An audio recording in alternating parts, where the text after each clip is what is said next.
नमस्कार। आज हम सब मिलकर जीवन के ब्लूप्रिंट को डिकोड करने जा रहे हैं। सोचिए, हम सब जिंदा तो हैं, पर इसका असली मतलब क्या है? चलिए आज जीव विज्ञान यानी बायोलॉजी की दुनिया में एक डुबकी लगाते हैं और जीवन के रहस्यों को एक एक करके समझते हैं। तो आज का हमारा सफर कैसा रहेगा? सबसे पहले हम ये जानेंगे कि बायोलॉजी आखिर है क्या। फिर हम देखेंगे कि वो कौन से लक्षण हैं जो किसी चीज को जिंदा बनाते हैं। इसके बाद हम इस बड़े से विज्ञान की अलग अलग शाखाओं को देखेंगे। और हाँ, सबसे मजेदार हिस्सा, कैसे एक छोटी सी कोशिका से एक पूरा का पूरा जीव बन जाता है।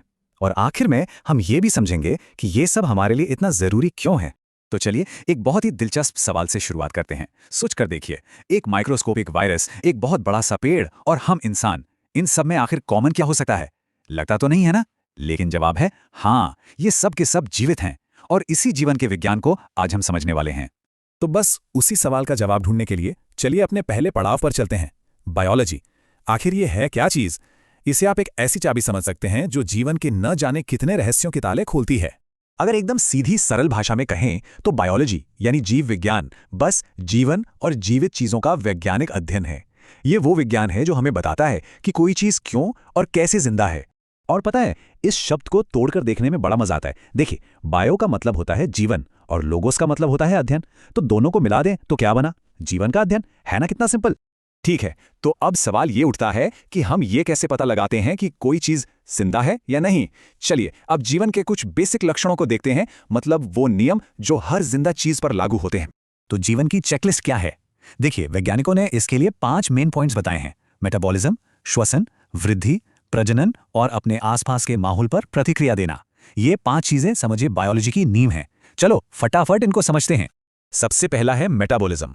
इसे आप ऐसे समझिए कि ये हमारे शरीर का केमिकल इंजन है। ये खाने को एनर्जी में बदलता है ताकि हम चलते फिरते रहें। और इसी से जुड़ा हुआ है श्वसन। अब देखिए, इसका मतलब सिर्फ सांस लेना और छोड़ना नहीं है।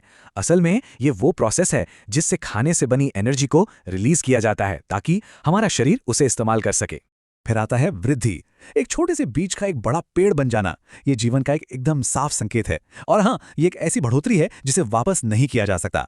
और हाँ, एक बहुत जरूरी लक्षण, प्रजनन, मतलब अपने जैसे नए जीव पैदा करना। जाहिर सी बात है, इसी की वजह से तो धरती पर जीवन पीढ़ी दर पीढ़ी चलता आ रहा है। और हमारा आखिरी पॉइंट है माहौल पर प्रतिक्रिया।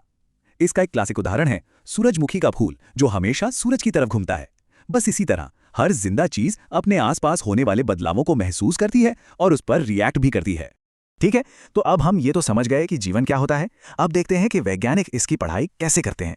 देखिए, बायोलॉजी का क्षेत्र बहुत बहुत बड़ा है, तो इसे समझने में आसानी हो इसलिए इसे 3 मेन शाखाओं में बांटा गया है। तो ये है वो 3 मेन ब्रांच। पहली है बॉटनी, जिसमें हम पेड़ पौधों के बारे में पढ़ते हैं। दूसरी है जूलॉजी, जिसमें जानवरों के बारे में सब कुछ होता है। और तीसरी है माइक्रोबायोलॉजी। ये हमें उन छोटे छोटे अदृश्य जीवों की दुनिया दिखाती है जो हमारे चारों तरफ हैं, जैसे बैक्टीरिया और वायरस। अब आते हैं एक बहुत ही मजेदार सवाल पर। आखिर जीवन बनता कैसे है? इसका संगठन कैसा होता है? आप इसे ऐसे सोचिए जैसे एक एक ईंट जोड़कर एक पूरी बिल्डिंग बन जाती है। ठीक वैसे ही जीवन भी छोटे छोटे हिस्सों से जुड़कर बनता है। ये पूरा सफर यहां देखिए। कहानी शुरू होती है एक अकेली कोशिका से, जो जीवन की सबसे छोटी ईंट है। जब एक जैसी बहुत सारी कोशिकाएं एक साथ आती हैं तो वे बनाती हैं टिश्यू। फिर ये टिश्यू मिलकर बनाते हैं एक अंग, जैसे हमारा दिल या हमारे फेफड़े। इसके बाद कई अंग मिलकर एक अंग प्रणाली बनाते हैं। और जब ये सारे सिस्टम एक साथ काम करते हैं तो जाकर बनता है एक पूरा जीव। है ना प्रकृति की इंजीनियरिंग का कमाल? तो हमने बायोलॉजी क्या है ये भी देख लिया, उसके लक्षण भी समझ लिए और उसकी शाखाएं भी। पर असली सवाल तो ये है कि ये सब जानना इतना जरूरी क्यों है? हमारी रोजमर्रा की जिंदगी में बायोलॉजी का क्या काम है? सच पूछिए तो बायोलॉजी हमारे चारों तरफ है।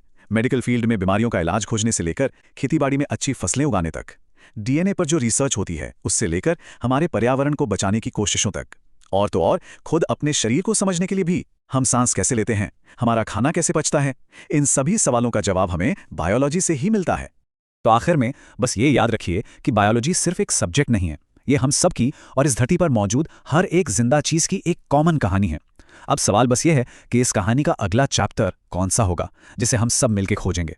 नमस्कार, मैं हूँ केडी सर और चलिए चलते हैं एक ऐसे सफर पर जहां हम क्रैक करेंगे जिंदगी के सबसे बड़े कोड को। वो कोड जो एक बेजान कण को एक धड़कते, सोचते, महसूस करते इंसान में बदल देता है।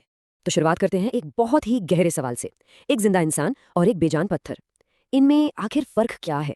अब देखिए, सबसे हैरान करने वाली बात तो ये है कि अगर हम दोनों को लैब में ले जाके देखें ना, तो दोनों में कार्बन, हाइड्रोजन, ऑक्सीजन, मतलब वही बेसिक एलिमेंट्स मिलेंगे। तो फिर वो कौन सी जादुई चीज़ है? वो क्या है जो एक को जिंदा और दूसरे को बेजान बनाती है? तो अगर हम और पत्थर एक ही चीज़ से बने हैं, तो ये जिंदगी की चिंगारी आती कहाँ से है? वेल, इसका जवाब इस बात में नहीं है कि हम किस चीज़ से बने हैं, बल्कि इस बात में है कि वो चीज़ें आपस में कैसे जुड़ी हुई हैं। ये कहानी है एक कमाल के ऑर्गेनाइजेशन की, एक मास्टर प्लान की। और यहीं पर एंट्री होती है प्रोटोप्लाज्म की, जिसे हम कहते हैं जीव द्रव्य। देखिए, ये कोई एक अकेला केमिकल नहीं है, नहीं, ये पानी, प्रोटीन और लिपिड्स का एक ऐसा कॉम्प्लेक्स और ऑर्गेनाइज्ड मिक्सचर है जिसे महान साइंटिस्ट हक्सले ने जीवन का भौतिक आधार कहा था। मतलब ये वो स्टेज है जिस पर जिंदगी का पूरा ड्रामा चलता है। तो जिंदगी के इसी ड्रामे को, इसी अल्टीमेट कोड को समझने के लिए एक पूरी की पूरी साइंस समर्पित है, और वही है हमारी आज की बातचीत का टॉपिक, बायोलॉजी यानी जीव विज्ञान। बायोलॉजी, जीव विज्ञान। चलिए इस शब्द को ही तोड़कर देखते हैं। ये दो ग्रीक शब्दों से मिलकर बना है। बायोस, जिसका मतलब होता है लाइफ यानी जीवन, और लोगोस, जिसका मतलब होता है स्टडी यानी अध्ययन। तो सीधी सी बात है, बायोलॉजी का मतलब हुआ जीवन का अध्ययन, बस। और ये स्टडी कोई नई नहीं है। सोचिए, करीब 2300 साल पहले एरिस्टोटल, जिन्हें हम फादर ऑफ बायोलॉजी और जूलॉजी भी कहते हैं, उन्होंने 500 से ज्यादा जानवरों पर काम किया। फिर उनके स्टूडेंट थियोफ्रास्टस, जिन्हें फादर ऑफ बॉटनी माना जाता है, उन्होंने पौधों पर ध्यान दिया। लेकिन बायोलॉजी शब्द ये पहली बार 1801 में लेमार्क और ट्रेवेरेनस ने इस्तेमाल किया, जिसने इस पढ़ाई को एक अलग, एक सीरियस साइंस की पहचान दी। तो सवाल ये है कि साइंटिस्ट ये तय कैसे करते हैं कि कोई चीज जिंदा है या नहीं? वेल, इसके लिए ना एक बहुत ही क्लियर चेकलिस्ट है। किसी भी चीज को लिविंग यानी जीवित तभी माना जाएगा जब वो कुछ बेसिक प्रोसेस को पूरा करती हो। आइए इस चेकलिस्ट के कुछ जरूरी पॉइंट्स पर नजर डालते हैं। पहला, न्यूट्रिशन, मतलब एनर्जी लेना और उसे इस्तेमाल करना। दूसरा, रेस्पिरेशन, जो सिर्फ सांस लेना नहीं है बल्कि खाने से एनर्जी बनाने का सेल्यूलर प्रोसेस है। तीसरा, ग्रोथ, जो बाहर से नहीं अंदर से होती है। चौथा, रिप्रोडक्शन, यानी अपने जैसे ऑफस्प्रिंग पैदा करने की क्षमता। और पांचवा, सेंसिटिविटी, मतलब अपने आसपास के माहौल को रिस्पॉन्ड करना। लेकिन यहीं पर एक बहुत बड़ा कंफ्यूजन दूर करना जरूरी है। क्या किसी एक जीव के जिंदा होने के लिए रिप्रोडक्शन जरूरी है? तो इसका जवाब है नहीं। हाँ, किसी स्पीशीज को, किसी प्रजाति को बचाए रखने के लिए ये बहुत जरूरी है, पर किसी एक अकेले जीव के लिए ये जरूरी नहीं है। जैसे खच्चर या वर्कर मधुमक्खियां, वो रिप्रोड्यूस नहीं कर सकते, पर वो पूरी तरह जिंदा है। चलिए अब एक असाधारण सफर पे चलते हैं। हम जिंदगी के इस पूरे स्ट्रक्चर को परत दर परत खोलकर देखेंगे, एक पूरे जीव से लेकर उसके सबसे छोटे जिंदा हिस्से तक। इस सफर की शुरुआत होती है एक ऑर्गेनिज्म यानी एक जीव से, एक पूरा जिंदा प्राणी जैसे एक इंसान या एक पेड़, जहां सारे सिस्टम एक दूसरे के साथ मिलकर तालमेल से काम करते हैं। अब इस जीव के थोड़ा अंदर झांकते हैं। यहाँ हमें मिलते हैं ऑर्गन सिस्टम्स यानी अंग तंत्र। ये कुछ ऑर्गन्स का एक ग्रुप है जो मिलकर कोई बड़ा काम करता है, जैसे हमारा डाइजेस्टिव सिस्टम, जिसका काम है खाना पचाना। और अंदर चलें तो ये सिस्टम्स भी कई हिस्सों से बने हैं। हम पहुंचते हैं एक ऑर्गन यानी अंग पर। ये अलग अलग टिश्यूज से बनी एक ऐसी बनावट है जो एक खास काम करती है, जैसे हमारा दिल या हमारा पेट। एक ऑर्गन भी, जानते हैं, कई परतों से बना है, जैसे कोई कपड़ा बुना हो। इन्हीं परतों को हम कहते हैं टिश्यूज यानी ऊतक। ये एक जैसे सेल्स का ग्रुप होता है जो कोई एक खास काम करने के लिए बना है, जैसे हमारे मसल्स। और आखिरकार हम अपनी मंजिल पर पहुंचते हैं, सेल यानी कोशिका। ये सभी जिंदा चीजों की सबसे बेसिक, सबसे फंडामेंटल यूनिट है, जिंदगी की सबसे छोटी इकाई, अस्तित्व की वो पहली ईंट जहां से सब कुछ शुरू होता है। और जरा इस नंबर के बारे में सोचिए। इस वक्त एक इंसान के शरीर में लगभग 37 ट्रिलियन यानी 37 लाख करोड़ सेल्स एक साथ एक परफेक्ट सिम्फनी में काम कर रही हैं। ये हमारे अंदर मौजूद कॉम्प्लेक्सिटी का स्केल दिखाता है। कमाल है ना? अच्छा, अब जरा जूम आउट करते हैं और देखते हैं कि जिंदगी के इस ब्लूप्रिंट की स्टडी ने हमारी दुनिया को बनाया कैसे है। बायोलॉजी की कई बड़ी शाखाएं हैं, जैसे बॉटनी, जो पेड़ पौधों को स्टडी करती है, जूलॉजी, जो जानवरों की दुनिया को समझती है, और माइक्रोबायोलॉजी, जो बैक्टीरिया और वायरस जैसी उन नन्ही नन्ही चीजों को देखती है जिन्हें हम आंखों से नहीं देख सकते। बायोलॉजी का हमारी दुनिया पर बहुत बहुत ही गहरा असर है। मेडिसिन में इसने बीमारियों के इलाज और वैक्सीन बनाने में हमारी मदद की है। एग्रीकल्चर में इसने दुनिया की फूड सिक्योरिटी पक्की की है, और बायोटेक्नोलॉजी जैसी नई टेक्नोलॉजीज तो रोज नए नए चमत्कार कर रही हैं। अब इस पूरी कहानी को, इस सारी साइंस को वापस वहीं लाते हैं जहां से सब कुछ शुरू होता है। ये बातें सिर्फ किताबों की नहीं है, ये हर किसी के अपने वजूद की, अपने होने की कहानी है। हर एक सांस, हर एक धड़कन, हर एक ख्याल असल में उन 37 ट्रिलियन सेल्स की एक चलती फिरती सिम्फनी है जो हर पल जिंदगी के कोड को जी रही हैं।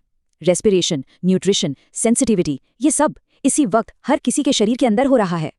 और अंत में बस ये ख्याल, जिन कार्बन, ऑक्सीजन और आयरन एटम्स से हमारा शरीर बना है ना, वो एटम्स अरबों साल पहले किसी सितारे के अंदर बने थे। तो एक तरह से हम सब और हमारे आसपास की हर जिंदा चीज असल में सितारों की वो धूल है जिसने जीना सीख लिया।